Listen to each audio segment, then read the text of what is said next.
అందరికీ నమస్కారం. Breaking news. Tirumala laddu వివాదంపై రేపు సుప్రీంకోర్టులో విచారణ. ఈ డీటెయిల్స్ చూసే ముందు ఈ వీడియో నచ్చినట్లయితే లైక్ చేయండి, షేర్ చేయండి. మరిన్ని వీడియోల కొరకు మా ఛానల్ సబ్స్క్రైబ్ చేసుకోండి.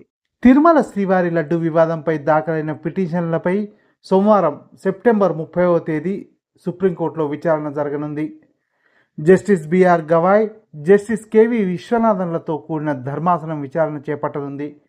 తిరుమల శ్రీవారి ప్రసాదం లడ్డూలో కల్తీ నెయ్యి వాడారన్న సీఎం చంద్రబాబు ఆరోపణలపై నిజాలు నిగ్గు తేల్చేందుకు సుప్రీంకోర్టు పర్యవేక్షణలో కమిటీ ఏర్పాటు చేయాలని కోరుతూ YSRCP MP YV Subbareddy petition దాఖలు చేశారు. ఈ వివాదంలో వాస్తవాలు తేల్చేందుకు సుప్రీంకోర్టు పర్యవేక్షణలో దర్యాప్తు జరపాలని బీజేపీ సీనియర్ నేత సుబ్రహ్మణ్య స్వామి కూడా పిటిషన్ దాఖలు చేయగా, ఈ రెండు పిటిషన్లు రేపు ఒకేసారి సుప్రీంకోర్టు విచారణకు రానుంది. ఈ వీడియో నచ్చినట్లయితే లైక్ చేయండి, షేర్ చేయండి. మరిన్ని వీడియోల కొరకు మా ఛానల్